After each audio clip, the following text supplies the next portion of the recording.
Dalam kurun waktu 4 tahun, tol Trans Jawa tersambung hingga gerbang tol Probolinggo Timur.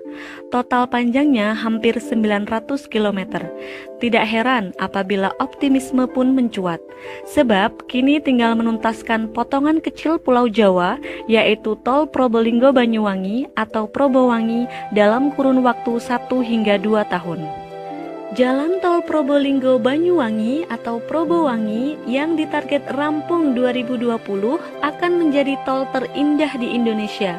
Membentang 171 km dari barat ke timur, meliuk melewati punggung pegunungan dan tepi-tepi pantai hingga tiba di ujung timur Pulau Jawa. Meski begitu, membangun jalan yang membelah bumi Blambangan Raya tak semudah membalik telapak tangan. PT Jasa Marga Probolinggo Banyuwangi atau PT JPB, anak perusahaan PT Jasa Marga yang ditugasi membangun jalan tol itu akan menghadapi banyak tantangan.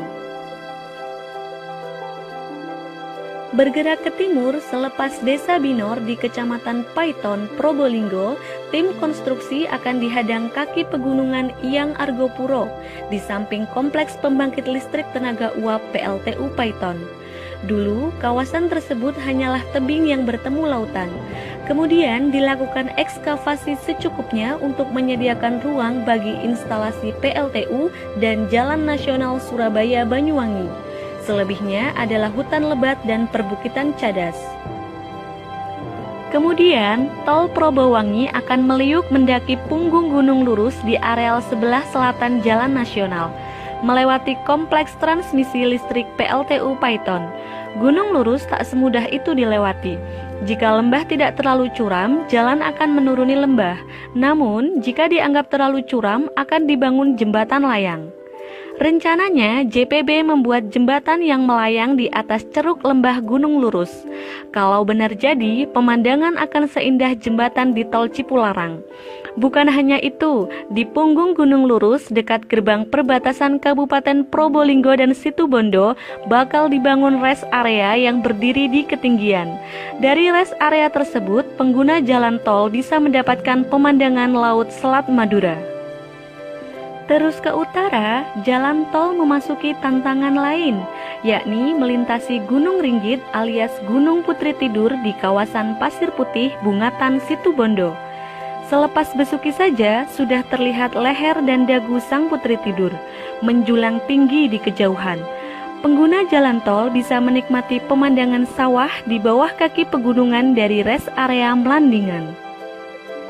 Hanya terdapat beberapa ratus meter lahan datar antara kaki Gunung Ringgit dan kawasan pesisir Pasir Putih. Itu pun beberapa sudah ditempati jalan nasional. PT JPB akan membuat akses masuk tol di dekat kawasan pantai Pasir Putih dekat Hotel Papin. Diharapkan para pengguna jalan tol yang ingin melepas lelah bisa keluar sejenak menuju kawasan pantai Pasir Putih. Kawasan wisata itu pun bakal tumbuh pesat. Tantangan terberat barangkali adalah selepas Kecamatan Asem Bagus Situbondo, yakni kawasan Taman Nasional Baluran. Di tengah kawasan Taman Nasional, PT JPB membangun akses tol di dekat Waduk Bajulmati. Pengguna bisa keluar tol dan mampir di kawasan hijau tersebut untuk sekedar melepas lelah.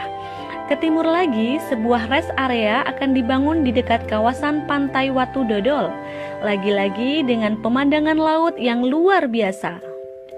Setelah melewati kegelapan rimba Baluran, jalan tol akhirnya menemui garis finish di Pelabuhan Ketapang, Banyuwangi. Lagi-lagi, PT JPB harus membangun jalan tol di punggung pegunungan. Di Ketapang, trase jalan tol rencananya melewati kaki Gunung Ijen sekitar 500 meter di barat jalan nasional. Saat ini, area calon jalan tol masih berupa tebing, pepohonan, dan saluran sutet. Namun, jika kita menoleh ke arah timur, pemandangan Selat Bali akan terhampar sempurna tanpa halangan. Kapal-kapal feri berlayar menerjang arus Selat Bali. Selepas subuh, matahari akan muncul mewarnai tiang-tiang kapal dan dek-dek pelabuhan, menampakkan citra Banyuwangi sebagai the sunrise of Java.